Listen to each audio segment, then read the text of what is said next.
Right, so I think we're live. Welcome to All for United. It's going to be me, John, and Barry today. We're going to be discussing, obviously, David De Gea and David De Gea's future. I want it to be as I don't know what the word is, but it's not about hammering De Gea for one set of things. It's about finding the middle ground of why you would want him to stay or you think he should move on, his legacy, etc. It's not a topic to just come in and batter De Gea and say he's not very good because he's not very good. You've got to try and back it up with a little bit of insight of your own opinion instead of it just being misused facts, let's say, after what I found in the last day or so. So I'm going to start it with an interesting one.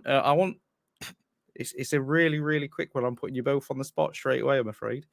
I want Barry and John to both tell me who they think are the current top 3 goalkeepers in the Premier League. In our opinion. In just our opinion. In your opinion, yes, in your opinion. I put Alisson at number 1. Oh, I'm going to be writing these down.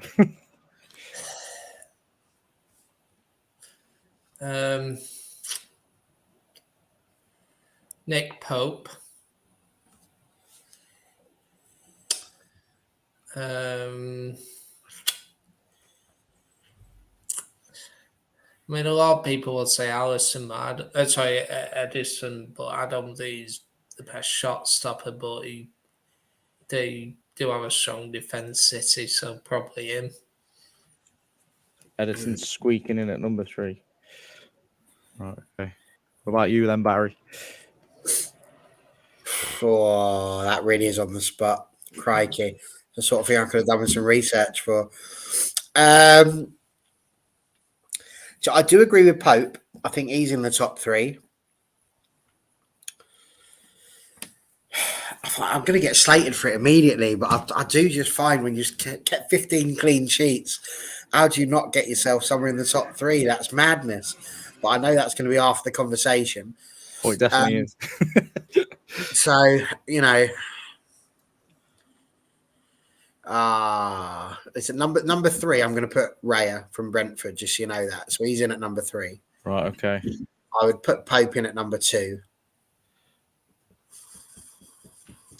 I can't go Alisson. Liverpool have been absolutely shocking this season. There's no way I'm calling out a Liverpool player as being the goalkeeper of the season. I'd rather eat my own feces. So you've got Raya, then Pope. So in fairness, Alisson is one of the ones that has played well for Liverpool this season. The thing is, I can't say that De Gea has been the best goalkeeper in the league, though, either. Just because I've watched him a lot. But I'm gonna. You're gonna go for David? Yeah. There we go. Credibility gone immediately. But yeah, there we are. So De Gea got Pope, then Raya. Right. I've got them written down. That's for later. Oh, for later. Oh, crikey. For later, yes. This is for the end of the stream.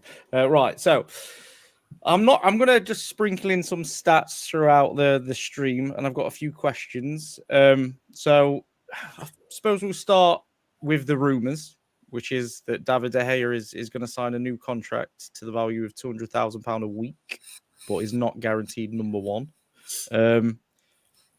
I personally find that incredible. If that's true and he signs a contract that's worth up to £200,000 a week and he's not guaranteed to be the number 1, he would be the highest paid goalkeeper in the Premier League, and he might not be our number 1 goalkeeper. I think that's a bit of a backward step in terms of. I thought we'd learned some stuff over the time. Now I would much prefer the highest paid goalkeeper. Yeah, by a distance. He's on 375k a week, so it's a big chunk of money. So I mean, he's taking a drop, but me personally, I would prefer if we said he's signing a new 3 years deal. He's going to be our number 1 because it would be a bit more justifiable than £200,000 a week for a goalkeeper that may not be number 1. I just find it, in terms of business, a bit strange. So, just what's your reaction to that news, Barry, that he might be signing a new 3-year deal at £200,000 a week and he might not be number 1? I mean, look, number 1, I'm not against him signing a new contract at all. I think for everything that's said about David De Gea, I still think there's more good about him than is bad. Obviously, there's always going to be negatives. I think in every player that you ever look at, if you get a striker who scores 30 goals a season, you're still going to say, well, maybe he's a bit too selfish. But you look at the positives about the fact he scored loads of goals. So I think there are positives. And I also think that we can't be naive enough to think that just because we sell David De Gea means we then go and get a goalkeeper who is absolutely, definitely, without doubt, better. Let's not forget when Peter Schmeichel left, we had to go through some proper trial and error before we finally found our Van der Sar. So, all this, get rid of David. The grass isn't always greener. Sometimes you end up with a lemon, and that wasn't what you expected. So, I'm not against it. I know what you're saying about it being a bit weird that it would be the highest paid goalkeeper and he's not necessarily guaranteed number one. But I also think the flip side of that is, doesn't that show how much he loves this football club? Bearing in mind he wanted to leave for Real Madrid not so long ago, that he's willing to drop £175,000 to sign for the club again. And we talk a lot, we've spoken a lot, especially over the Rangnick year, and all before, about how we wanted players that wanted to play for the badge, that wanted to play for the club. And David De Gea typifies that. Somebody who does want to play for the club, who does want the best for the club. And so for me, in that respect, is he a warrior who wants to fight for the club? 100%. Is he Man United through and through? 100%. So am I against it? Absolutely not. If he signs a new contract and it's 200 grand a year, the way I see it, it's still going down. If we were doing it for 400 grand a year, then I think we'd be having a very, very different conversation. But I think the fact he's willing to drop, if that's the case, is brilliant, because that you've got a goalkeeper there who, whether he starts, whether he's the number two, is going to be quality. So it's definitely, you look at when we had Romero as the backup goalkeeper, he was superb. When he went in, you didn't sit there and go, oh my God, it's Romero, what are we going to do? Whereas I can distinctly remember us going, oh no, Van der Haal's going in goal, I wonder what's going to happen here. So, that's how I'd feel about that. Yeah, I can't disagree with what you're saying. The only counterpoint I would make is, I genuinely don't think there's many teams that are going to offer him £200,000 a week to play for them. Yeah. I think that's my issue. I think if we was looking at 125 a week, I would probably be less harsh about it, if that makes sense. I look around Europe in particular, and I just can't see where he would fit in. But I can't imagine there's many places where you go, I'd want to drop 250 grand. Well, by fairness, as Barry mentioned, it is a significant pay cut. It's a massive pay cut, yeah. But so I mean, I do get your point. We're sort of suffering from. This is what I mean about the whole situation. To be honest, some of the contracts that Woodward doled out were ridiculous, and we're seeing the effects of that happen now. It's a question I'll ask a bit later on. But what about you, John? What's your first reaction to that sort of news? I'm not surprised. Ultimately, there's been plenty of rumours hearing about for months now. It has taken a while, a bit like the ownership, let's be honest. So maybe it's maybe they'll announce he's signing it when they announce the Glazers are going, hopefully. But no, I think in fairness, fair play to him for taking a massive pay cut. I do have my issues. I do think that eventually we do need to change the goalkeeper. I think that's been exacerbated over the last couple of weeks, the West Ham game, the Sevilla game. And I think it confirms that, for Ten Hag to get his true seller, we will have to find another goalkeeper. But Barry made a good point. The Manchester United goalkeepers are very heavy jersey. It's not like any other club. Liverpool's a big club, and Ederson and Alisson have been great goalkeepers for City and Liverpool, but it's kind of like the Manchester United's number one jersey. In fairness, the biggest strength of De Gea is his ability to keep hold of it. He's been our keeper for over a decade now, and Barry's right. When you think of Peach Michael, in my opinion, was our best goalkeeper, he went, and we had to go through like 3 or 4 different goalkeepers before we set on Van der Sar. We only won 2 leagues titles in that period, and then we got Van der Sar, and then we went on to win 4 Premier League titles with him, and then De Gea came in to replace him. I think with De Gea, maybe it's kind of a thing that we'll look to get a younger goalkeeper with attributes with, like an Alisson and that good shot stop and also brilliant with his feet and that. And I think it might be a good thing to have that transition. Personally, I think that's what Ollie was trying to do with Henderson, in my opinion. Obviously, it's well documented he got COVID and all that. And basically threw his toys out the pram, ultimately. He wasn't patient enough. Had he been, he might have been able to become our number one. I think that's perhaps what Ollie was aiming to do, but ultimately got COVID. De Gea started the season well. Ollie got the sack, and the rest is history. So for me, I think that's what we were looking to do, and unfortunately, Henderson has burnt his bridges from my perspective. So for me, you need to bring in a keeper who is capable of challenging De Gea and eventually taking over from him, with those attributes. But like Barry said, it won't be easy. Even Schmeichel made errors in his first season. Van der Sar, as great as he made a couple of errors. You got to be patient these things. So for me, I think it'll be part of the process to get a goalkeeper who will challenge him and then eventually hopefully take over him. It might take a year or two, but eventually we will get, and I think that's probably part of the reason why it's maybe not the worst thing to do, to give De Gea that contract as a form of transition thing. But if it's anything more than that, then I would be worried.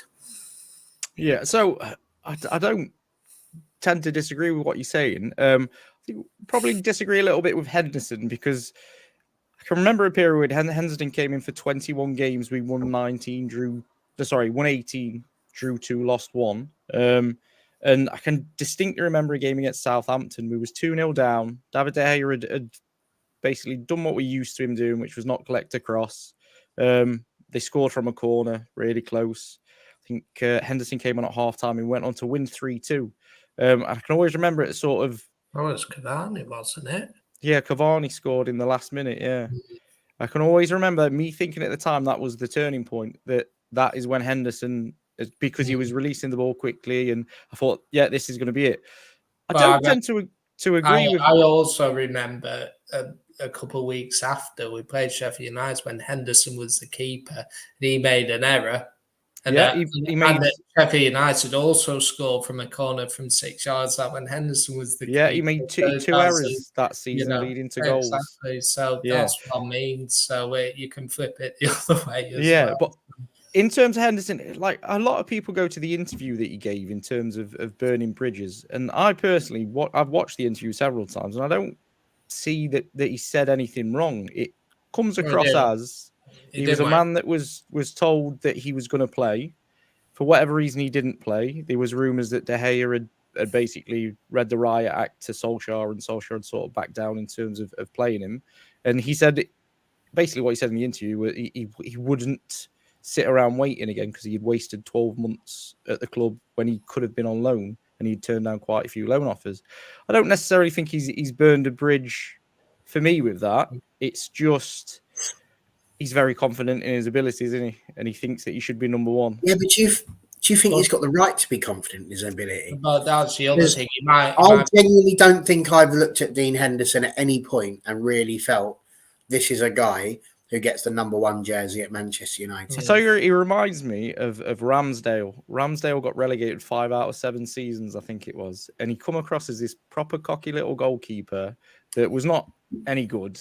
But now he's found a system that fits and fits him. He seems to be an half-decent goalkeeper.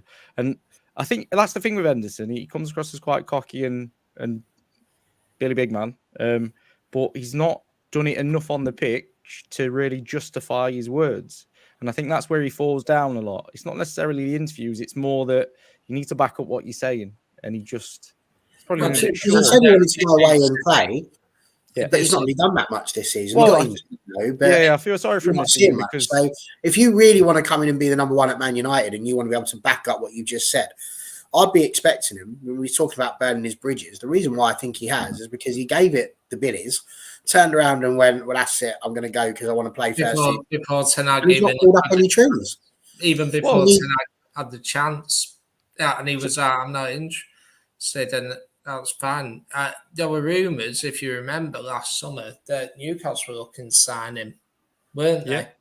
And they opted for Pope. What does that tell you? Yeah. Well, I feel sorry for Edison because when he was in goal for Forest, the brief, obviously, like I say, I've done a little bit of research into it. The brief games that he played for Forest, which was the first 15, they was 12th. And then he's come out the team and they're now in a relegation battle. But in terms of his stats, they was better than De Gea in every single aspect up until he got injured. It's just, but it's like I say, he's learning goals from outside the box. There was a stat where the average for a goalkeeper is 13%. He let in 18%. Yeah. So, in terms of for David De Gea this season, he was better. I'm going to love this evening because I've literally got Stato 1 against Stato 2. And I'm going to be sat here. It's going to be like I'm back at university again. What is the fate of these two are throwing at each other? I do agree with Dan's point, though. I think when Henderson went to Forest, I was confident they'd stay up. I still do think they'll stay up. I've never said they get relegated because I think their home form could be positive. You're quite right. Him getting injured has impacted Forest. So you're quite right. Yeah, it was the same with. I remember Sheffield United stayed up quite comfortably with him in net, and then they got Ramsdale and they went down the following season. So I feel sorry for Henderson in the sense his career's a little bit start at the minute. It's not really took off, and I don't know. So I'll jump into a few of the stats that I've gone into, and I'll be honest, I've scoured about 15 different sites, and all of them give you different results in one aspect or another, whether it's expected goals, expected saves. No matter how much I've looked, De Gea this season just doesn't look great on paper. So what you would normally look for in De Gea is basically goal prevention rate, which is normally positive. He normally saves his goals, but this season he's cost us goals. So he's at a minus 1.7, which ranks him 24th out of 37 available. So of the 37 keepers that have played in the Premier League this season, he's 24th. And this is based off all different kinds of shots. The reason I find this one quite interesting, and one of the reasons why I asked about the goalkeepers that you thought was doing well this season or in the top 3, let's say, is Edison is on minus 5.6. That's why I was reluctant. Which is absolutely incredible. So basically, most of the time a shot is hit at Edison, it goes in. Which is, I remember seeing a stat for the cup final. Yeah, well, I mean, we need to start peppering some long shots, don't we? He saves. I remember. I think they were playing Bournemouth away. I think it was a couple months ago, and his save percentage was about 57%. So for every 10 shots that are on him, 4 go in. And we was talking. Paul's made a great point here, and this is why I wanted the debate to be exactly that, a debate, because he's spot on, and we spoke about it before we come on, in terms of you can show or support loads of different stats, and that stat in particular of Edison having a minus 5.6 is based on the fact that he doesn't face as many shots. So because he's not constantly peppered with shots, I think De Gea's on something like 86 shots against, and Edison's only on 36. So because it's a smaller pool, if you don't save as many, the number gets bigger quicker. So if you concede more in 36 than you would in 86, your number's bound to be higher than if do you know what I mean? So it's the same with, I can't recall who's the best. Yes, I can. I've got it wrote down. Alisson has got the best save rate. He's saving 9.3 per quota. So per so many shots. So he's miles ahead. So De Gea's best season, he had a plus 12.3, which was 17-18. I think we can all remember that season. He was absolutely phenomenal. He saved everything that was shot at him. for me, and this is where I sort of start to really question where United are going if they sign David De Gea onto another contract. It's clear that Ten Hag plays a different brand of football to what we see, and it's a completely different show, this segment.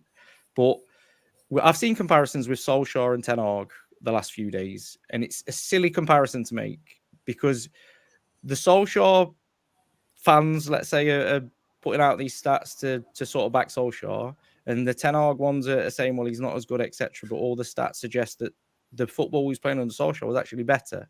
But this isn't the football that Ten Hag wants to play. He doesn't want to play the football we play, and he wants to play a different brand of football, and he can't play that brand of football. And one of the reasons is that David De Gea has faced 476 crosses into the box. He has only claimed 15 of them. It's a rate of 3.2, which is the worst in the league. By the way, Alisson's not very good at this either. But I think this, again, it can be skewed by the fact that Liverpool don't often let crosses come in because they're attacking a lot of the time. But he's literally in the bottom 5 of Europe for this stat as well. So it's the command of the box in the area in general. Like, I think that it's a big issue with the way we play in terms of we sit really deep. And another stat to back this up is that we've conceded the most goals, or in the bottom 3 for the most goals conceded in the 6-yard box. So in my opinion, there's a bigger transition from having to defend so deep to making your way up the pitch. You have to play a different brand of football. It's got to be quick. It's got to be basically what Solskjaer played, which was there's a massive myth that Solskjaer didn't play. That he played just counter-attacking football, which is just not true. You can watch it back. We used to score 6 sometimes. Can you remember that when we actually scored more than 3 in a game? Yeah, that was nice. But I think that's one of my issues. So with all these stats knocking about, do you think that De Gea staying would be more sentiment than what Ten Hag wants? Or do you think that we've got to concentrate on other areas and I can cope with having a goalkeeper of De Gea standard? This is the problem that people say De Gea standard. I think for me, Paul's already said, and he's quite right, stats can be skewed in any way, shape, form, or fashion. You can use them however you wish. I'm about to do it myself now. Because what it does is you end up sitting there and it's really the weight you can put on the statistic. So people might argue about Marcus Rashford and say, is he a good goal scorer? I always used to say about Andy Cole, didn't they? Oh, yeah, he scores loads of goals, but he takes 9 shots before he puts one in. That was the one I always used to hear about Andy.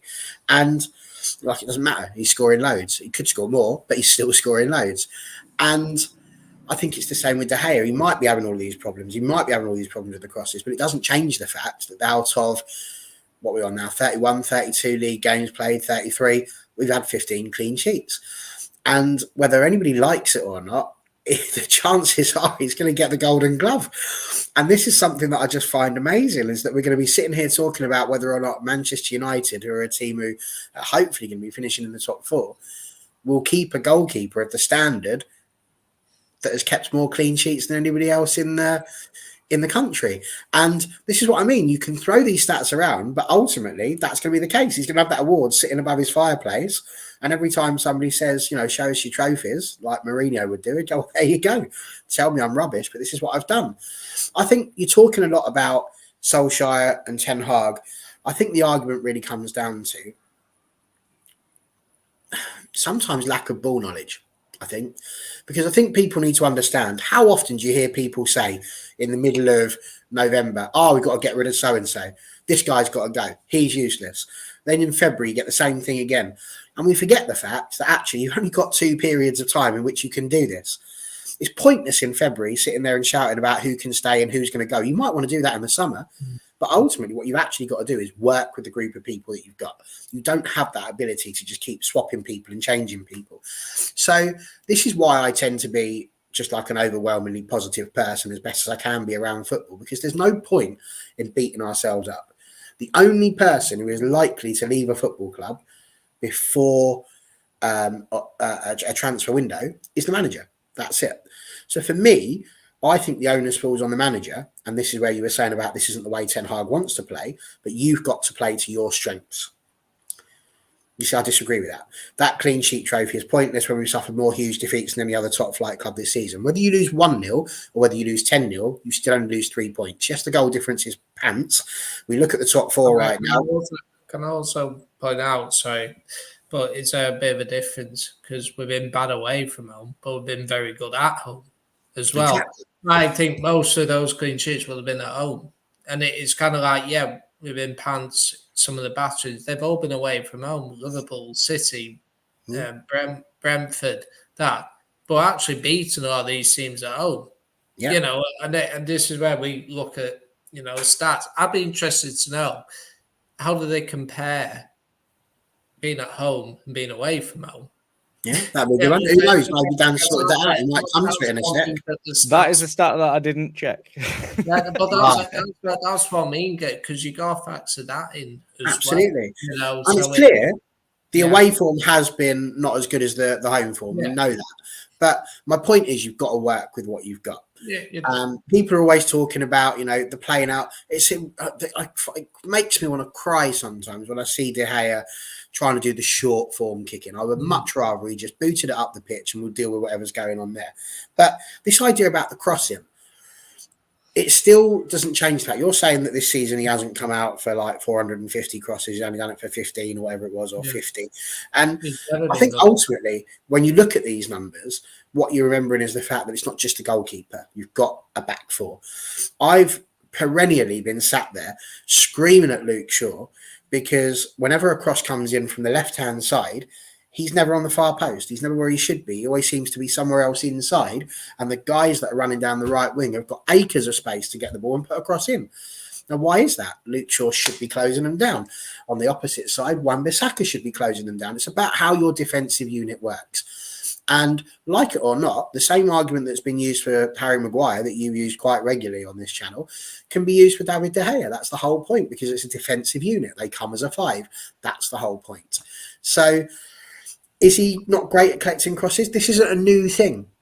I can remember 10 years ago, people, you know, there's a religious joke that I won't throw out here, but about him being scared of crosses. You know, we know what he's like. This has been the case. So you've got to make sure the players around him, if you're going to do that, because we know that generally his shot stopping has been good. This season, especially now, towards the end of it, it's got a little bit ropey. He'll be gutted about that goal at the weekend. He really will. So for me, no, it makes me feel any worse about him. Sorry to interrupt that. When you look at that goal on Sunday, it shocking error from De Gea. He should be saying there's no excuse whatsoever in that. When I look at that goal, is he the only person who's blamed for that goal? I would say yes, because... Say that again. What did you say? Sorry, what was the question? I would say no, because Luke Shaw gave the ball away in the halfway line. There's three defenders. Yeah. There's 3 defenders around him. They allowed him to get into position to shoot. What I mean by I don't think for me, he shouldn't have got that far. No, I do agree what you're saying. Luke Shaw gave the ball away. Just using that as an example that De Gea doesn't help his defence. No, with crossing, I do agree with that. But also, other stats say, do the defence allow strikers to get a shot goal when they shouldn't be allowing it? For example. So I have got a few more stats here for you two to ponder. So this was a question that was posted by Jennifer a second ago. Jennifer. Go on, you tell him, girl. And this, so I've got a few stats here. So De Gea, rightly so, has 15 clean sheets. But when you look into the stats and the saves in terms of clean sheets won, he has been directly involved in winning 1 clean sheet. So his save, what that means. So his save have directly meant we have kept 1 clean sheet. So what he's had. Was that? I don't know what the games were, but I can tell you one was definitely Forest. So, for example, the Forest game, West Ham at home. So the Forest game, there was no shots on target that he had to save. So that's fair enough. Yeah, I mean, I get that. So it's a terrible shoot. I can live with that. So basically, De Gea, of the 15 clean sheets, his direct own performance has earned one of them. The rest would be a collective with the defence. But that's a little bit like saying if you like Eric Cantona, therefore, was the only one that was directly responsible for us winning that FA Cup final because of that goal. So and I thought that's what I mean. it comes down to because this is what I'm saying. When I've seen a lot of these stats, and this is what I mean by the misinformation on Twitter, and this is why I wanted it to be a debate instead of a haranguing. Do you know what I mean? So I've looked at a lot of these stats and thought how they got them. So Man United are in the bottom 5 for crosses being allowed into the box in the Premier League, and we're in the bottom 3 for defensive line. So as a unit, we're too narrow and we're too deep. And people, I'll be honest, I've said it before, it's De Gea's fault we're too deep. We're having to babysit him. But is that causing more issues? Because they're letting the crosses come in and they're not getting out. So there's stats that show it either way. The one for me this season, which really is I think the fact that his save rate is not as good as normal is allowing people to pile on with the other stuff. So he's made, I'll just read down my list. He's made 4 errors leading to goals this season in the Premier League and 5 in all competitions. His mistakes have directly cost United 9 points this season and cost us a loss in the Europa League. Now, one of them mistakes was, I think it was Malasia's own goal versus Sevilla. So just to put it into perspective, that to me is ridiculous. He was never going to save that shot unless he was Superman. No, if he did, that was him off his line. That was irony, him off his line. Yeah. So what I'm trying to point out is the one that done him was that pass when it's to Maguire. It was, yeah. See, I still think Maguire shouldn't be calling for the ball. Well, there's also in other competitions, like after the Sevilla game, we had the Brighton semi-final. It was a poor game, but they made a couple of important saves, and as a result, we got to Wembley. So you could argue he had a role to play in us getting to Wembley. Yeah, I had not to go onto the Maguire thing because it's not about Maguire, but I had a very similar discussion about the Carabao Cup win. A lot of people was bagging on Maguire, and I said, well, he played every game Maguire played in the Carabao Cup, we won. So we didn't win the Carabao Cup without Harry Maguire, no matter which way you frame it, because every game he played in, we won. So I agree with this. Sort of where my opinion is at the minute. He was a world-class goalkeeper between the years of 12 to 18. The decline is there. My issue is it's the risk. So even as someone that thinks that De Gea probably should move on now, and it's the perfect opportunity to sort of say goodbye because it's a big contract off the record, etc. That it's the risk, and you two have spoke about it perfectly. The risk of this is not an easy jersey to pick up. You're not just going to. Dean Henderson is a prime example. It's not. I would love him to walk in and be this all-round goalkeeper that we so desperately need. But it's probably not going to happen. It's going to take a season or two, no matter who you replace him with, to do that. He'll be back in a minute. One I did want to point out, which I find absolutely astounding when I was reading it, is De Gea is constantly hammered for his short passing. So he's in the top 7 goalkeepers for short passing and success rate, which I can't. Go on, David. I mean, like technically, you could argue that his pass to Maguire was successful because it reached the person it had to reach. So, but was it a good choice? No, it was not. Oh yeah, but you don't scream for the ball either, do you? So, but if Maguire turned, he could have passed it. My issue with De Gea's passing from the back is sometimes it's just a bit too slow, and I think it's just because it's not natural to him. It's not a natural thing for him to be doing. So he's a little bit more cautious where he's going to play the ball. So it takes a little bit more. He's not pinging it into anybody at full rate. So I'll move on to a question I wanted to ask you both, which was, if David De Gea was at any of the other big clubs, Man City, Liverpool, Arsenal, Chelsea, I say Chelsea loosely these days, do you think they would renew his deal? Interesting. So let's take that in order. Chelsea, yes, I think they probably would at the moment because they've He's got better big, than big their problems. keepers, isn't he? I think it's a tricky one because I kind of see where you're trying to go with it. You know, you look at someone like City, would they do it? And you've just already pointed out ways in which Edison's actually can be worse than Yeah. De Gea when you look at the stats. I think what it comes down to again, and I sort of alluded to it in my previous response, is that I think you do have to put a bit of onus on the manager as well as to how he sets his side up. Again, if you're going to allow these number of crosses to come in when you know that that's not something that he does, you've got to make sure that your centre backs are going to be in the right position. You need to get those wing backs or full backs out. They've got to be blocking those crosses and doing better to help, because this is half of the problem. When you look at all the defensive issues that we've had, this is what it's been: balls into the box. It's very rare, really, that our defensive issues have been coming from people running directly at us, a bit like this weekend, and having a shot. That, you know, that's going to happen in football. But crosses are things you should be able to try and avoid and things you should be able to try and block. Eventually, the ball then gets into the 6-yard box. That's what you're talking about. More goals being scored for in there. But all of these things are based around you need to look at the players you've got and play to their strengths, you know, and the best teams do that. You've got to look at who your best players are in these teams. And you look at how we are when we're going forward.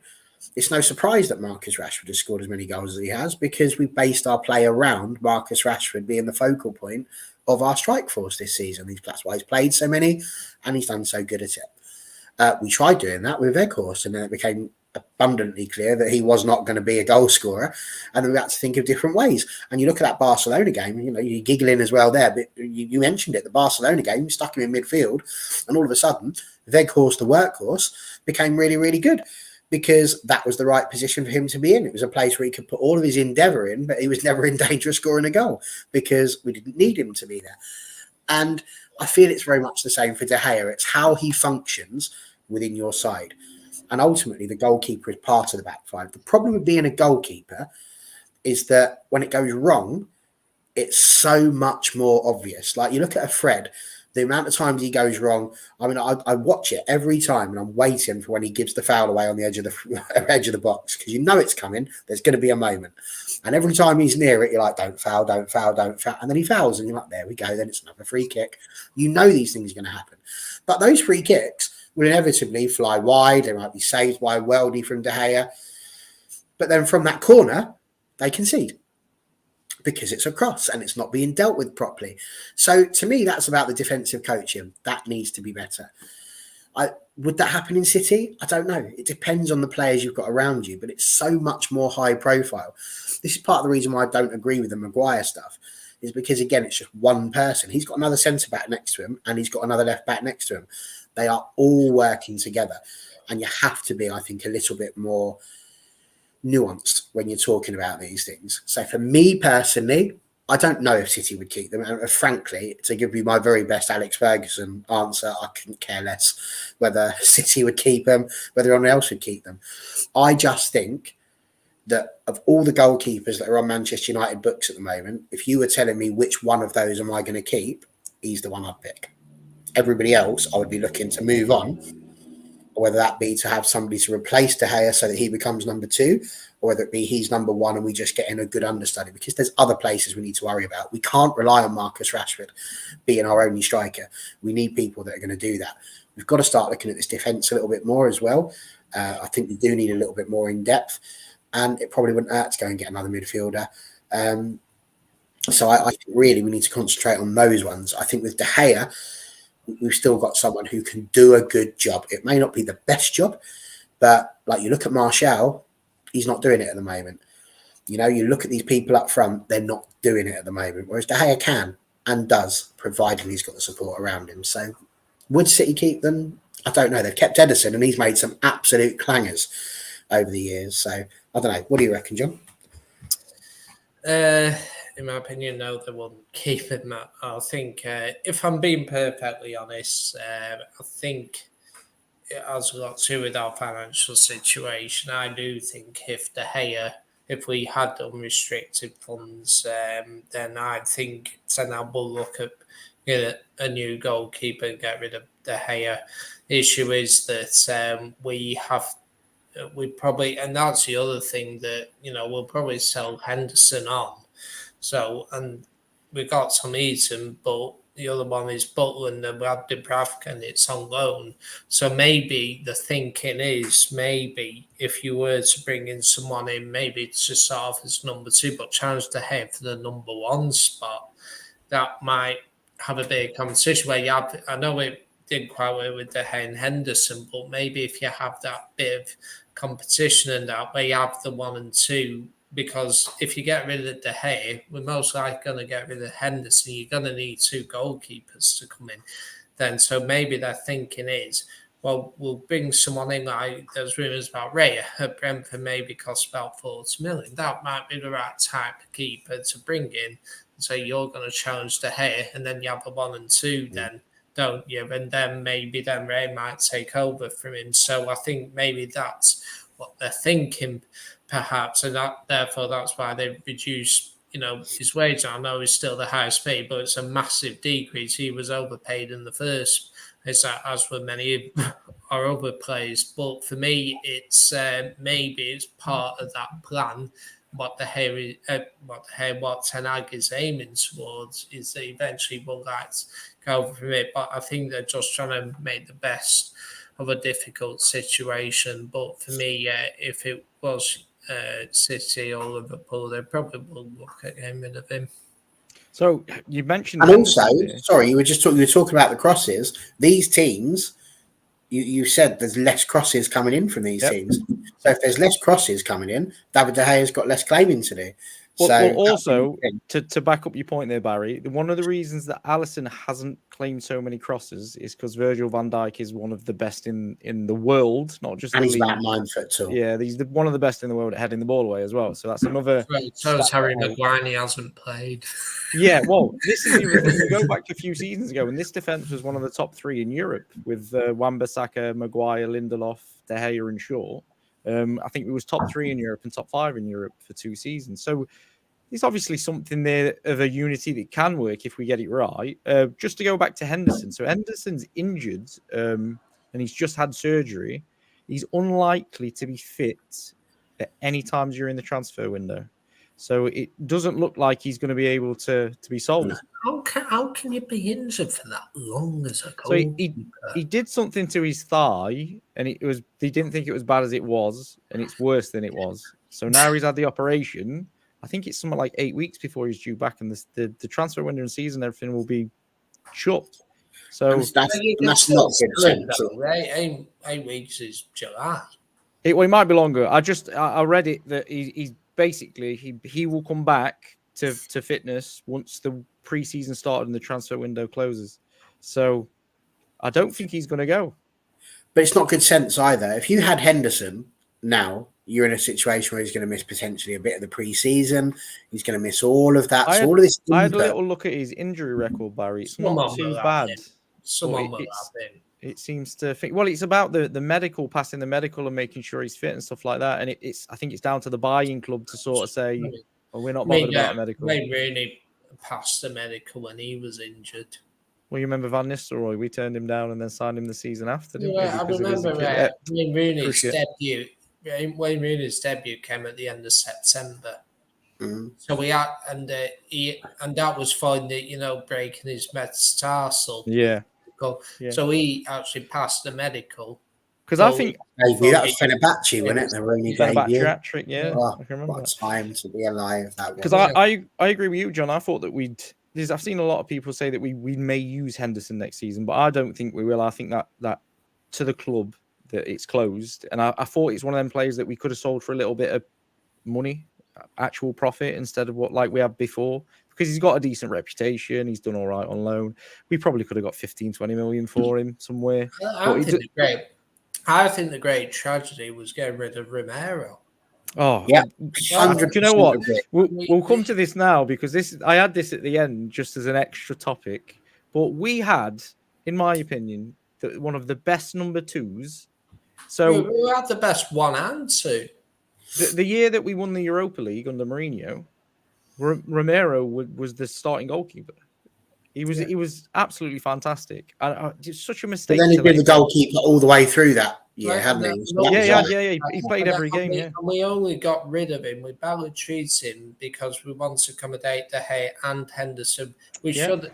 Solskjaer should have been bolded. That's one of the few mistakes where I'd say Solskjaer got it wrong. He should have let one of them go that summer, and then kept Romero as number 2. I think it was a great tragedy what happened to Romero. He was so badly treated. I was gutted about that. Can you pop up that message that you just popped up about the upgrades? This one.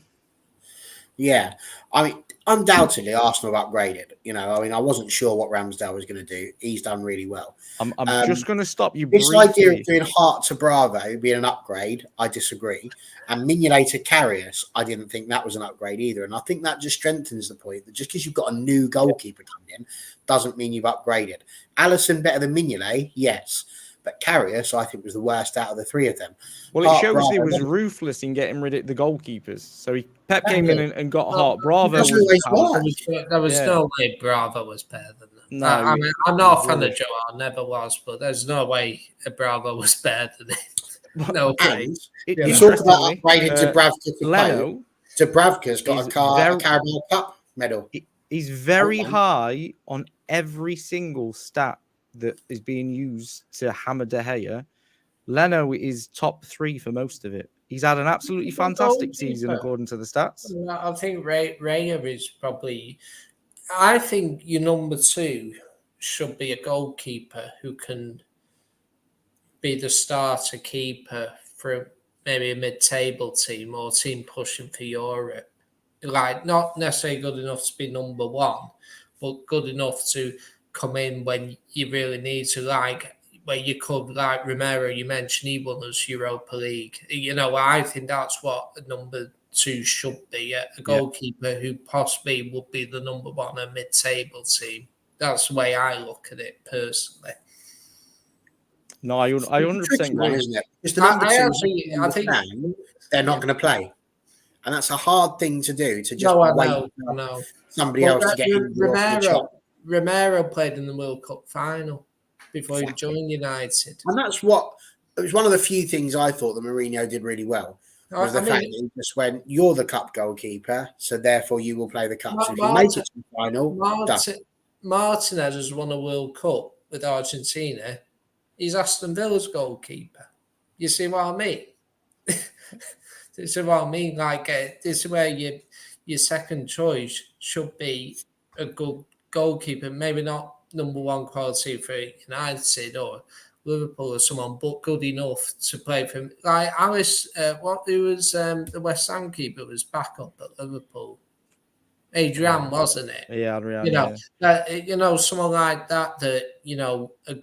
Your second choice should be maybe a mid-table number 1. That's the way I look at it personally. I think the problem we've got is that, again, it just comes down to expectations.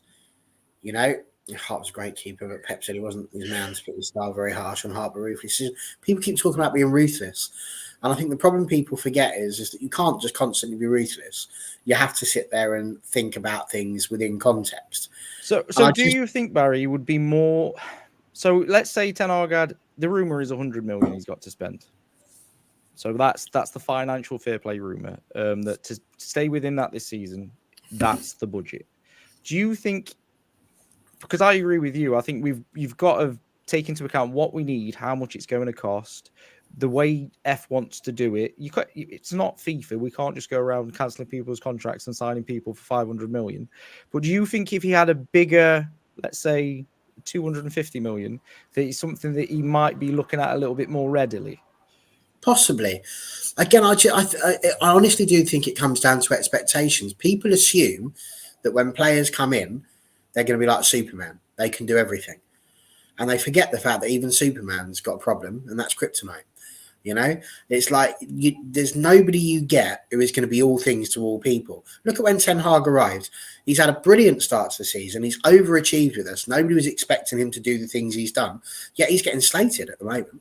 There are people literally questioning whether or not Ten Hag should still be staying and questioning his coaching style. So it's It's shocking how quick people turn. It's like literally on a sixpence. It's like, yeah, brilliant, brilliant, brilliant, brilliant. Oh, we've lost a couple. Right, let's take the feet out from under them. And I think it's the same with De Gea in this respect. He's been pretty much our most consistent performer, regularly made player of the season by the club, by the fans. We've noticed the things that he's done. We've been where we are. You know, we finished 7th. It could have been 8th, 9th, 10th, 11th, 12th had we not had a decent goalkeeper.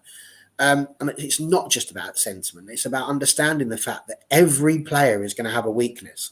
Weghorst has got brilliant endeavour. His weakness is he can't score goals for Manchester United Football Club. You know, Rashford scores loads of them, but his weakness might be maybe he's a bit too selfish sometimes and he takes on shots he shouldn't do. There's going to be weaknesses in every player. It's about how you manage them. A decent manager is going to do well with that. So do I think it would be if he had more money that he would look at it? Absolutely he would. But it's the same thing. You've got to prioritise. And I would genuinely argue, are people genuinely trying to tell me that getting a new goalkeeper in is more important than getting a backup striker? Because I promise you, you're going to draw a lot more games with a good goalkeeper than you are, you know, if you don't have somebody to put the ball in the net at the other end. And that's where that difference is going to be. If you draw all your games, you only get 38 points. You're getting relegated probably. So it's important you get and win those. And the only way you're going to do that is by putting the ball in the back of the net. We need to have someone who can do that, and we can't always rely on Rashford. That attacking side has to be a bit more important. And also the people in front of De Gea, you know, they are a little bit culpable. We can't just, we're talking about these crosses again. Martinez has been superb, you know, tiny little thing. And everybody was saying he wouldn't get all the headers. And he was number 1 for quite a while for headers won in those battles. But as good as he was for that, it doesn't change the fact that he's not going to win every header. There's going to be people that are taller than him. You know, I distinctly remember playing a teacher's football game. It was superb. One of the first ones we did for charity. And there was this big semi-professional player who was up against me. I was at right back. And so I just did what Keno always taught me to do. He came running down the wing and I just literally went straight through him. And he got up. He's like, oh, I absolutely love that. And then they absolutely battered me for the rest of it by literally just sticking it in the air. I couldn't cope. He was like 6'4". I'm 5'2". I needed to get my stepladder out to have any chance of getting there with him. So it's like I can be as firm and as combative as I needed to be, but that was my weakness. I couldn't grow 1.5 feet in a few minutes. So, you know, I think absolutely there's bigger problems than our goalkeeper, but it's just so high profile. One mistake from him is a problem. Whereas you miss a goal from 6 yards out, there's always going to have been more chances that you can count on. So I've got a question for John then, and this is a question for anybody in the chat as well. So I've tried this today already, and it was absolutely unanimous in the result. I basically asked the question, which is as simple as you go into the summer transfer window, you can sign a striker or a goalkeeper. Which one do you pick? Oh, striker. That is literally the answer that everybody gave me. So while a lot of people do see it as a really big issue, most are well aware of what we need or what's the most important thing. So, and like you say, the stats argue either way. I'll be honest, I've been very critical of De Gea this season, and spending the time to look through the stats and compare them with other goalkeepers and see how the stats are generated and stuff like that, it sort of made me think he's actually not doing that bad in comparison to most of the other goalkeepers in the league. It's so minute. So the difference between minus 1.7 and the top 10 is 0.3. It's literally one more save. If you made that save against West Ham, he'd be in the top 10 instead of the bottom 17. It's so close that it's sort of made me step back and think, right, I still think Ten Hag's sort of and ahhing about what he wants to do, but he knows that De Gea is a safe pair of hands. He's carried this jersey for 10 years. He knows what it is to play for Man United. He knows that there is the ability to have a good defense with him at the back because we saw it 2 seasons ago. Yeah. You could argue that maybe if we didn't get as many injuries this season or just a little bit better on the road, it wouldn't be as bad as it is now. Someone compared it to me to Lloris and Spurs. So it sounds like Hugo Lloris has played his very last game for Spurs. He's another player that's made 4 mistakes this season. But I do see them as a little bit different. I think De Gea has just got a little bit more quality. So obviously, Another World Cup winner. Another World Cup winner. Yeah, that's it's mental to think that he won that. But can I just say as well about that goal he conceded at West Ham? It was poor, but he was there. When you look at the replay, his hand is there. The ball bounces over his hand. Should he have done better? Yes, but he was there. Not like he didn't get there. He was there. Ball bamboozled him. It happens. These mistakes happen. Should he have saved it? Yes, he knows he should have. But I think we also forget how hard it is to dive. And I was annoyed, Barry, because obviously on the show we did at the weekend, I was so hoping with him being the record appearance day, he was just going to have one of them games for us. And when it went in, I just thought, it's a bit like Maguire in the own goal against Seville. It was sort of like, for everything that could go wrong in these moments seemed to be going wrong for us just at the minute. He said he's not one of them games, and he did. He had one of them. Yeah. And so I was a little bit frustrated. I was like, I shouldn't have said it. I should have just shut up. I should have carried on criticizing. Ultimately, this goes down to you mentioned about priority striker goalkeeper. Well, that was a bad error from De Gea, but we should have been winning that game by a couple of goals in the first place. We should have beaten Brighton with the chance in the first half. This is what I mean. This is what it comes down to. Like, we might still make the errors, but if he made that error when we're 2-0 up, we're still ahead, and that kind of thing. So and that's the biggest issue for me. It wasn't like that. And the way the team, the heads dropped. But basically, another World Cup winner. But but this is what I mean. That where the way the plays went head in hand. It's not the end of the game when it happens, and it's just like we just completely lost. And I was more annoyed by that than I was that he made an error. He knows it's a mistake. It's like, how many teams are going to beat him up for it? He'll beat himself even harder. It's such a lonely place as well, goalkeeper, isn't it? Exactly. Because you make that mistake as a striker. You make a mistake as a striker, you've got 85 minutes to go and score a goal. You make that mistake as a goalkeeper, A, you might not have another shot on target the rest of the game, so you might not be able to make a wonder save. And B, what else can you do? Well, De Gea, people say De Gea cost us the game. Well, we did lose, and he should have saved it. But the strikers cost the game because they didn't score. I think this is it. We could have still rectified it, and we didn't. Yeah. You talk about mistakes. Every player is going to make a mistake on that football pitch. No one is going to be faultless all the way through. Even the player of the match makes a mistake. Let's be generous and say every player makes 3 mistakes on the football pitch in a game. The difference is, as you've just said, those 3 mistakes for the other 10 players very rarely lead to it. A defender, if they make a mistake, has got a goalkeeper who will often pull them out of it. That goalkeeper for us is usually David De Gea, and he generally does. But when he makes one of those mistakes, if one of those leads to a goal, that's the thing that's going to be spoken about. And it's just unfortunate. We talk about the Sevilla one. You mentioned the Maguire bit. Again, it was an horrible pass. And yes, we can argue Maguire shouldn't call for it, but he doesn't have to give it to him. You can shout at me to give you the ball. That's my option, my choice. He played him into trouble, and Maguire didn't have the.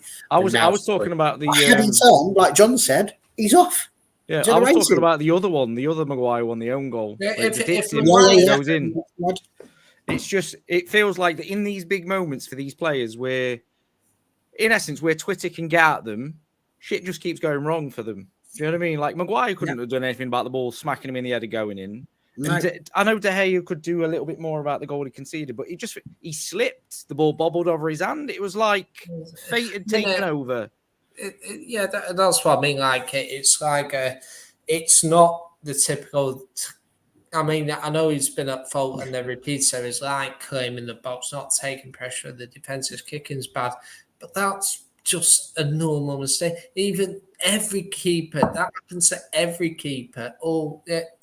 it's rare, but it happens, you know. And it's like the unfortunate thing is, it's happened at the one time we didn't want it to happen, you Yeah. know. I don't remember the one where Edison went to kick a ball when it was virtually on the goal line and he air Well, kicked it. I missed thought it that was a entirely. cosmic fan, but And then he was able to recollect, and it's so we funny. was so calm. remember Edison in the derby in 2020. He's Yeah, like he dominated. got in a similar P roller for Martial. He Yeah. should have saved that. That Was was that from the free kick? yeah, that Yeah. was probably just as bad. You know, Yeah. and then he bowled the ball out with someone. He scored a 40-yarder. You know, this is what I mean. Like you can't. There's certain times where bad things just happen. You know, and he knows that was a mistake, and I'm not gonna. It's a bad error and all that, but he beats himself up about it. You know, it's not. He won't do that again next game. So he won't. This you know. that's perfect. Bringing me to my last question on De Gea, and then I've got one more follow up question on just the general squad. If De Gea signs a new contract for 3 years, do you think that with Ten Hag being backed in the positions that he wants, centre forward, centre mid, looks like he wants a right back. That seems to be quite persistent in for whatever reason. I think we've got a good balance between the two we've got, but he obviously wants to take it to the next level. Do we think that De Gea as a number one, could, with Ten Hag being backed in the correct way, that we could go on a title challenge in one of those 3 seasons? I think the key thing you've got to remember is that out of all of the people that are in our squad at the moment, David De Gea is one of the few people that has tasted such glory. And I think, to me, that's the massive thing to remember, is that it's not like he's incapable of doing these things. If you're backed and you've got the players that you want, David De Gea is a goalkeeper who, you talk about he may have cost us 9 points this season. I'd also argue that it could have been maybe 18, 27. We're not really counting the ones that he did save us for that have helped us to be where we are as well. I think ultimately we need to remember the fact that when Ronaldo came, a lot of us thought that was going to be the season because we were seeing what Solskjaer did, 4th, 3rd, 2nd. And maybe I fell for it, sentimentality. But I did think we were going to finish top that season because we were just seeing that progression, and Ronaldo disrupted everything and it all went a bit wrong. And, we all know how that ended up. But it doesn't change the fact that with David De Gea, we were in successive Champions League appearances and that we were looking like we were going to go on a title charge. Even this season, there was brief moments where you were starting to think, oh, hang on a second, we're not a million miles off the top. Now, obviously we are now. It's absolutely gone to hell in a handcart. But it was there. So it just goes to show it's not major surgery that's needed now from Manchester United because we've got that team spirit and we've got that ability to fight. So can I see it happen in one of those 3?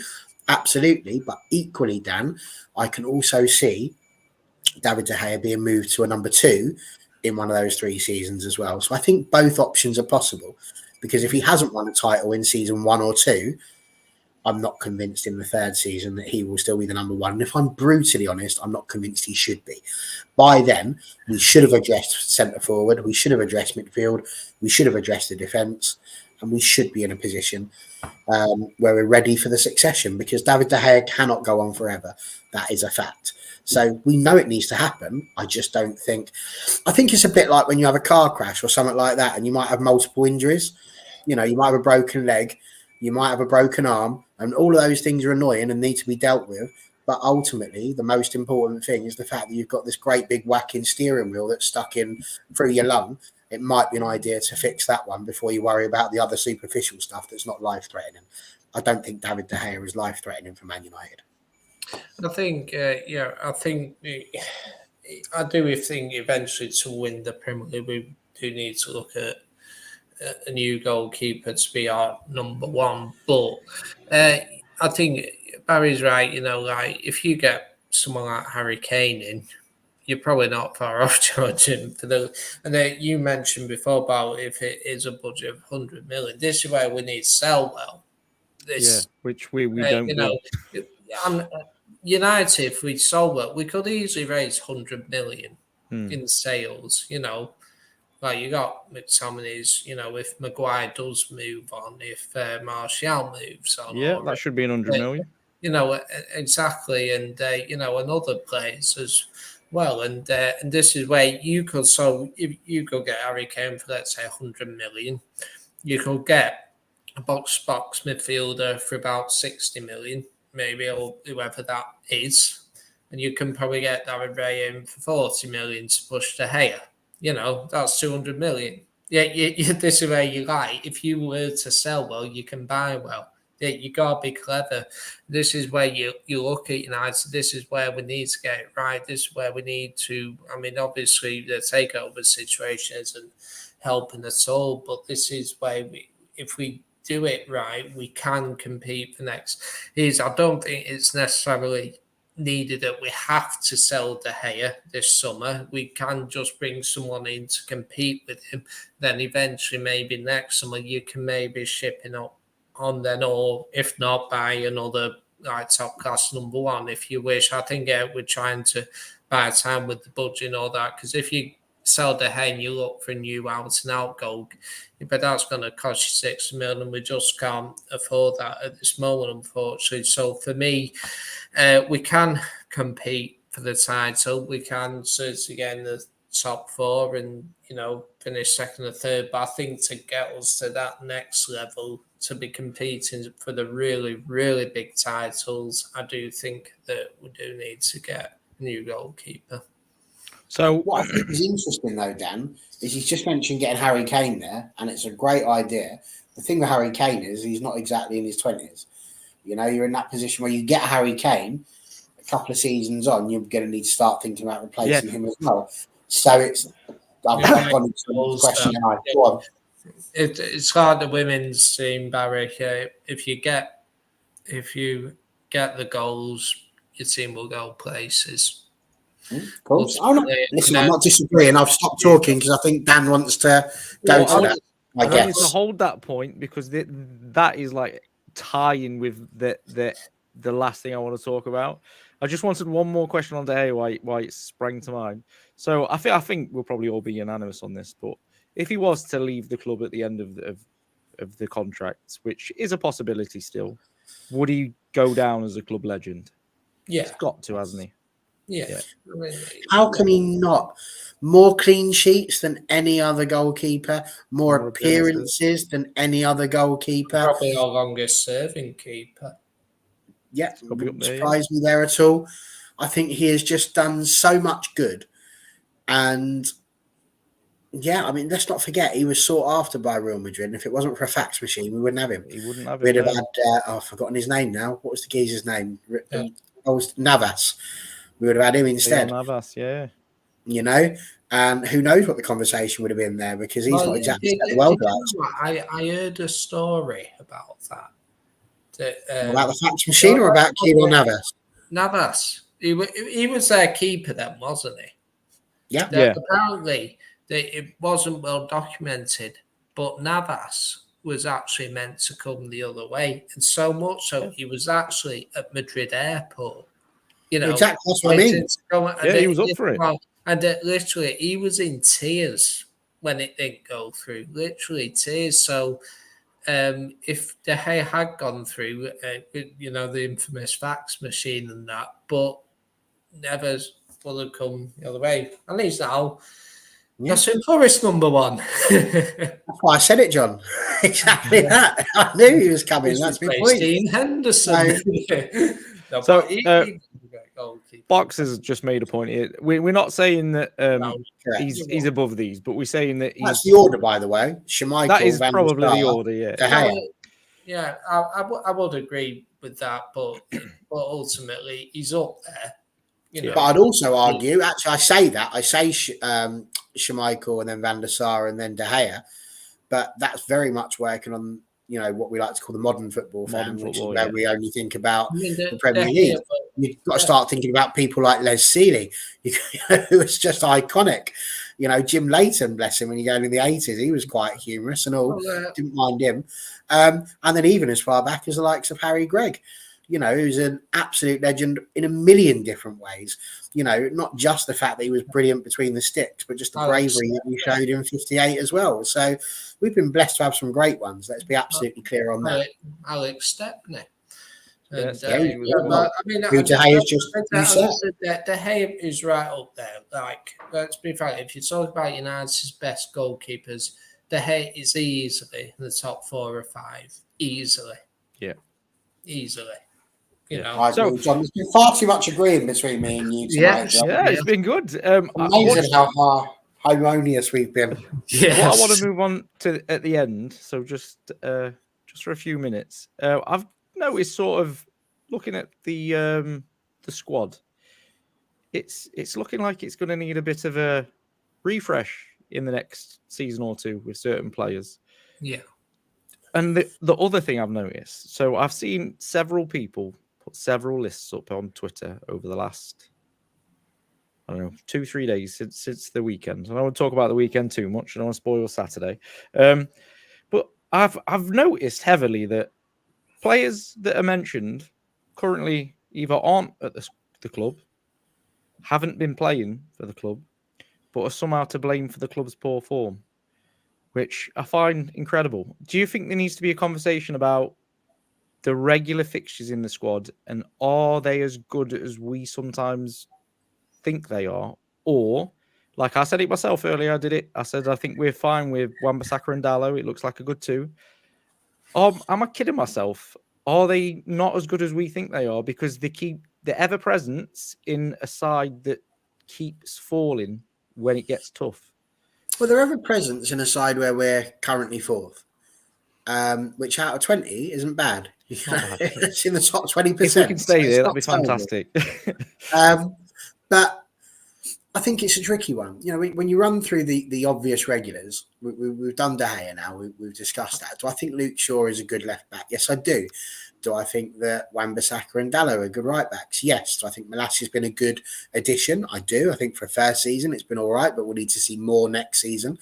I look at the centre backs: Lindelof, Maguire, Martinez, Varane.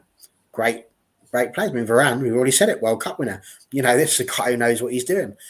The midfield, it was McFred. Look at the differences we've got there now. I was dubious about bringing Eriksen, and he's done way better. And Box is spot on here. Casemiro, when a 31-year-old is your signing of the season, you've got to have a moment where you go, crikey, But Sabitzer, he's done all right. He'll probably get there. I think the problem that we've got, though, Dan, when we talk about all of these players, it's not that they're not as good as we think they are. It's that actually they are good. But how many of them would you, and Stu would love this question, how many of them would you throw genuinely under the world-class banner?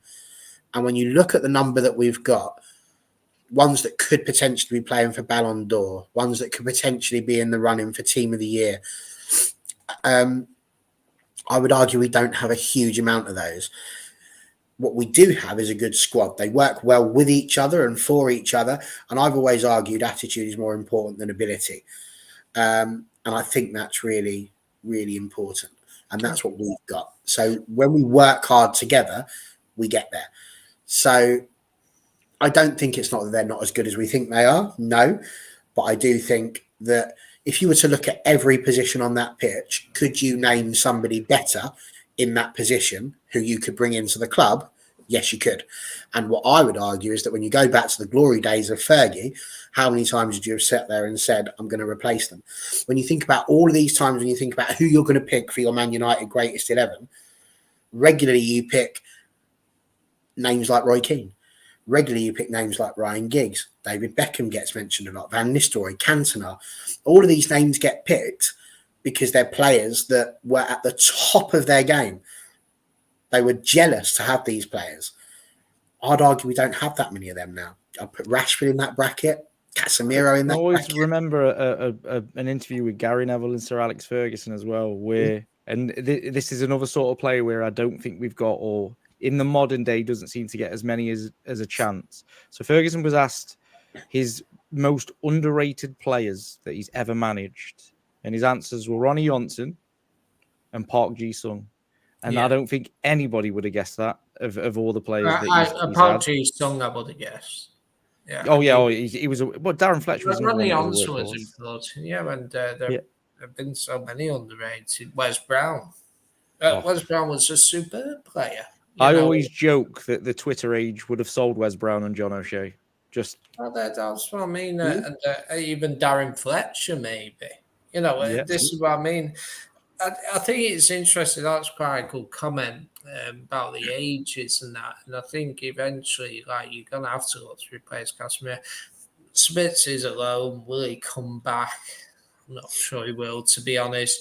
Fred, it seems to be our favour. It wouldn't surprise me if he did go in the summer, maybe. That's why you need to get a box midfielder, maybe someone in their mid-20s, maybe, and that kind of thing. And then, but you've also got to look at, not to put any pressure on the lad.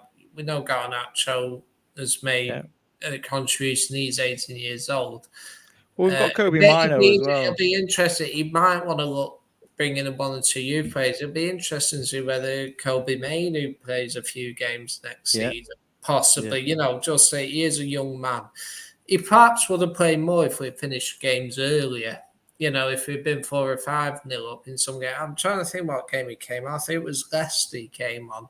He played well, and he played against Charlton as well. So we did, I'm not saying start in many games, but, just introduce. I would like to see a little bit more of it, unless he goes on loan and that. So maybe he might work towards line a couple of the youngsters. Garnacho has come through. Maybe, we might see a bit more Mainu next season, maybe somebody else. That's the other thing. And if Mainu is, as some believe who watch the academy, he might prove to be a really good player in the future. I would like to see what he's capable of, possibly not drastically, but just, as a bit of a, look into the future kind of thing. City have done that with Foden, that other player, what's his name? Palmer, that's the one. Just get that introduction, get them playing, the odd game and that, and then see how they develop and that. So that's what I'd like to see as well. Yeah, I totally agree. I think the comment about finishing games off has definitely been an issue for us. I won't deny it. I'm a massive fan of what Solskjaer did at the club. I always thought he was vastly underrated. I think people are starting to see now that the case was he was doing better than maybe the media gave him credit for and the statisticians gave him credit for. And under Solskjaer, we seem to have that ability to go 3-1 up, 4-1 up, or even sometimes we go 1-0 down, 2-0 down, we'll come back and win, and we had the time to make the subs. The reason I found it interesting is because one I see knocking round, who I thought did quite well under Solskjaer, was Brandon Williams. And I see loads of people say he's no good, he's no good, he's no good, he needs to be sold in the summer, etc. He's not made a single appearance this season. So to me, he's not really been given the chance to be ousted so quickly. Obviously, Ten Hag just doesn't rate him, so I'll back Ten Hag's decision. But I saw something on Sancho. So Sancho's chance creation this season is like massive in comparison to everybody else. And we talk about Anthony quite a lot. And I think the consensus now is Anthony's had a pretty good season. But in the league, they've both played 22 games or 22 appearances. Anthony has 4 goals, 1 assist, and Sancho has 5 goals, 2 assists. And this is sort of thing. I mean, we seem to be, what I've noticed myself, I don't know whether you agree or not, but what I've noticed myself is we've sort of been doing square pegs, round holes for the last few games. And I don't know why with the players we've got available. So Weghorst in the 10 or wherever he was playing the other day was a bit confusing. It when we've got the players that could come in and play there, if that makes sense. So yeah, I thought it was an interesting one in terms of the age of the squad. It's not a fresh young squad that's been built. I think Ten Hag is a victim of his own success, let's say, this season. He's done so much better than anybody was expecting. If you would have said we would have finished outside the top 4 this season by 2 points, most people would have said, yeah, that's probably bang on. But they wouldn't have thought we won a trophy and got to a final. So if he drops out, it's probably what people would have expected at the start of the season. But if he drops out now, after we've been in such a promising position, it's going to look much worse than it actually is. I just hope he gets the backing he deserves. We've all, in my opinion, Solskjaer never got the backing he deserved. He wanted plays he just didn't get. He wanted positions he just didn't get. So hopefully I think the he also ownership. had players that he didn't want. Yeah, of course. Yeah. I mean, I always laugh about it, but there was a point he wanted Haaland. Look at Haaland now. We literally showed Bellingham around Old Trafford. We couldn't get it over the line. Look at Bellingham now. We wanted Caicedo from Brighton. Would have cost us 4.6 million. Look at Caicedo now. And there's obviously a reason they were scouted so highly. So I just genuinely hope he gets the backing that he deserves at the end of the season, and he's not overly limited. The faster this ownership thing's sorted out, the better. I genuinely think we're going to see 8 to 10 go at the end of the season, whether or not we can do that. Like I mentioned, Brandon Williams, his contract is massive. Another Edward Wood masterclass, might I add. So I bet Barry's been on double duty again. So we'll call it. We'll call it. Right, and just sitting there talking about Man United. Well, No, we can't. No. About the cup final with the women, chatting about David De Gea amongst people that aren't just going off the deep end. Bloody brilliant! What a way to spend a Wednesday. No, to be fair, it's been a cracking streak, and what I like is that it's not just been a haranguing of he's crappy, etc. It's a proper debate based on actual opinions where we're not just jumping on a bandwagon. There's thought and logic behind what you're saying, and it's not just pulled out of thin air. I watched, so obviously Dan's a regular on the channel. I watched one of Dan's streams the other day. I nearly fell off my chair, Barry, because he said, quote, Maguire's not that bad. Statistically, he's one of the better defenders this season. Nearly died. That's what, he was terrible in the Europa League final. Yeah. Oh, yeah. Honestly, nearly fell off my chair. I took a picture of it and sent it to him. I was like, Jesus, what's gone off here? But yeah, I think this has been a really good stream, to be fair. And I can't say that I disagree with anything that's been said. It's all been really thought out, processed. So I asked you a question at the start of the stream, which was top 3 goalkeepers. For stats or just preference? This is just our opinion, remember? He asked that was your opinion. I'm telling you what the stats are. So John has got it absolutely bang on in terms of who are the best 3 goalkeepers according to all the stats, which is Alisson, Pope, Edison. I thought so. Absolutely nailed on. I didn't look at it before either. So I'll tell you one goalkeeper. I mentioned it in the pre-lobby. One goalkeeper that surprised me is Pickford. I nicknamed him T-Rex Arms, but apparently he's not been that bad this season. But one that really surprised me, waiting for all these facts and figures, is David Raya. So I was like, this guy is good, really good. The stats don't back it up. He's not much higher than De Gea in everything. It's so close. Well, I say potentially, but I think De Gea's pass accuracy is better, isn't it? Yeah. This is why John won, because he's obviously gone out and done he's that. Had a look when you said, what's your opinion? I just went with the opinion. Whereas John's gone, hang on a minute, I did this. Where's Google? I'd just say it's just like you pick up random facts and they slide in my brain. So, I don't go looking for them. They find. Did you say Alisson was top? Alisson is, I can't describe. Well, I was never going to say that. So, yeah, how far away Alisson is as well. His worst stat is the cross claimed, and it's on the basis they don't really face a lot of crosses, but he saved. But then again, you said that's his worst stat, so he doesn't come out and collect crosses. Is that what so I think he hasn't had to. They're just not as many into the box. So where De Gea, how many crosses do they have in then? De Gea's faced 476, and Alisson's not even over 180. But how many of those 180 does he come to collect? Oh, he's at a rate of about 8.6, which is quite high. He just doesn't. So he comes to collect every 8.6 crosses. He comes to collect. Yeah, so 8.6. I would still argue that's not much. If I'm stood there and I see 9 crosses and I'm only coming off for one of them, he's quite high though. Still, if that makes sense. So this is what I mean by these stats are all so close together.